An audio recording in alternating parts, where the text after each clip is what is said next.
രാത്രി സമയത്ത് പൂട്ടിയിടുന്ന ഒരു താലൂക്ക് ആശുപത്രിക്ക് മുന്നിലാണ് ഞാനിപ്പോൾ നിൽക്കുന്നത്. നിലവിൽ ഈ രാത്രി സമയത്ത് ആശുപത്രി പരിസരം മുഴുവൻ വിജനമാണ്. എല്ലാ സേവനങ്ങളും അവസാനിപ്പിച്ച് ആശുപത്രിയിലെ ജീവനക്കാരും മറ്റ് അധികൃതരെല്ലാം വീട്ടിലേക്ക് മടങ്ങിക്കഴിഞ്ഞു. ഇനി എത്ര ഗുരുതരമായിട്ടുള്ള അസുഖമായി ഈ ആശുപത്രിയിലേക്ക് വന്നാലും ആ രോഗികൾക്ക് ഇവിടെ ചികിത്സയുണ്ടാവില്ല.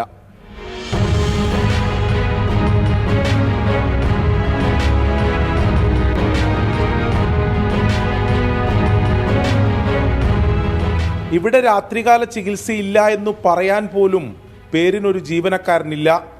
അത്യാഹിത വിഭാഗം ഉൾപ്പെടെ പൂട്ടിയിടും. ഇത് താലൂക്ക് ആശുപത്രിയാണോ എന്ന് ചോദിക്കരുത്.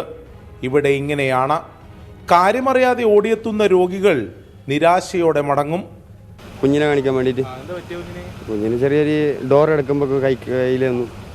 ഇവിടെ നോക്കുമ്പോൾ അവിടെ അടിച്ചെന്ന് പറഞ്ഞു. ഡോക്ടറില്ല. അത് സംഭവം ഒന്നും അറിയില്ല.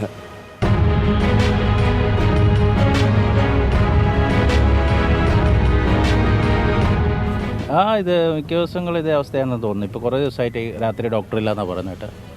അപ്പോൾ അതൊന്ന് ജസ്റ്റ് ഒന്ന് ചെക്ക് ചെയ്യാൻ വേണ്ടിയിട്ട് വന്നതാണ്. ഒരു നോർമൽ ഹോസ്പിറ്റലിൽ പോകാൻ വേണ്ടിയിട്ട് ഇരിക്കുക. ഇപ്പോൾ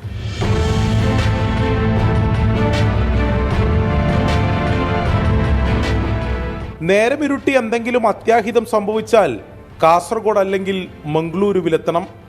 ഈ കടുത്ത ചികിത്സ നിർത്തലാക്കിയത് മൂലം ഒരുപാട് രോഗികൾ ദുരിതത്തിലാണ്. പ്രൈവറ്റ് ആശുപത്രികളെയാണ് അവർ ആശ്രയിക്കുന്നത്. വലിയ പ്രയാസത്തിലാണ്. ഒരുപാട് രോഗികൾ തന്നെ വരുന്നു, രാത്രി വന്ന് തിരിച്ച് പോവുകയാണ് ചെയ്യുന്നത്. താലൂക്ക് ഹെഡ് ക്വാർട്ടേഴ്സ് ആശുപത്രിയാണ്. അങ്ങനെ ഒരു ആശുപത്രിയിലാണ് ഇങ്ങനെയൊരു ദുരവസ്ഥ വന്നിരിക്കുന്നത്. രാത്രികാല സേവനങ്ങൾക്ക് ചുരുങ്ങിയത് 3 ഡോക്ടേഴ്സ് വേണം. അതില്ലാത്തത് മാത്രമാണ് പ്രശ്നം. ആരാണ് നിയമിക്കേണ്ടത്? ആശുപത്രി പൂട്ടിയിടുന്നതാണോ പരിഹാരം?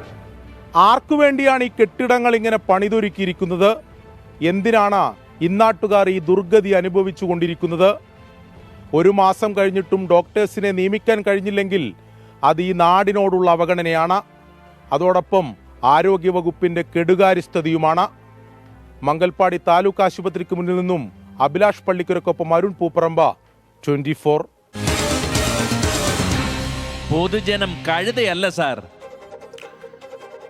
ആരോഗ്യരംഗത്ത് പിന്നാക്കം നിൽക്കുന്ന കാസർഗോഡ് ജില്ലയുടെ അതിർത്തി പ്രദേശത്തുള്ള താലൂക്ക് ആശുപത്രിയോട് സർക്കാർ കാലങ്ങളായി തുടരുന്ന അവഗണനയ്ക്കെതിരെ വ്യാപകമായ പ്രതിഷേധവും ഉയരുന്നുണ്ട്. ദിവസേന 600-ലധികം രോഗികൾ എത്തിയിരുന്ന മംഗൽപാടി താലൂക്ക് ആശുപത്രിയിലെ രാത്രി ചികിത്സ നിർത്തിയത് വലിയ ദുരിതമാണ് ജനങ്ങൾക്ക് നൽകുന്നത്. കേൾക്കാം ജനങ്ങളുടെ പ്രതികരണം. കുറേ കഷ്ടമാണ് ഇവിടെ എല്ലാം ഞങ്ങൾ രാത്രി വേല കൊണ്ടുവരുമ്പോൾ ഹോസ്പിറ്റലിൽ സംവിധാനമായിട്ട് കറക്റ്റായിട്ട് ഡോക്ടർമാർ ഇരിക്കുന്നില്ല. പ്രൈവറ്റ് ഹോസ്പിറ്റലൊക്കെ ഞങ്ങൾ പോകേണ്ടി വരുന്നത്. അപ്പോൾ പ്രൈവറ്റിൽ കൃത്യമായിട്ട് ശരിയായ ഡോക്ടർമാർ ഉണ്ടാകുന്നില്ല. അത് ബുദ്ധിമുട്ടുണ്ട്. ഇവിടെ തൊട്ടടുത്തുള്ള വലിയ ഹോസ്പിറ്റലൊന്നും ഇല്ല. അപ്പോൾ ഇപ്പോൾ ആയിരിക്കും പെട്ടെന്ന് അബദ്ധം പറ്റിയാൽ അപ്പോൾ ഒന്ന് ചികിത്സിക്കാൻ ഒരു ഹോസ്പിറ്റൽ വേണ്ടേ? ഡോക്ടറെ ഇല്ല എന്നുള്ള കാരണം ഡോക്ടറെ പോസ്റ്റ് ചെയ്യേണ്ടത് ജനങ്ങളല്ലല്ലോ, ഉത്തരവാദപ്പെട്ട ഭരണകൂടമല്ലേ. ഇത് ശ്രദ്ധിക്കാൻ ആർക്ക് സമയം? എല്ലാവിധ സൗകര്യങ്ങളും നമുക്ക് ആ ഹോസ്പിറ്റലുണ്ട്. അവർ മനഃപൂർവ്വം എന്ന് വെച്ചാൽ സ്റ്റാഫിനെ ഇടുന്നില്ല.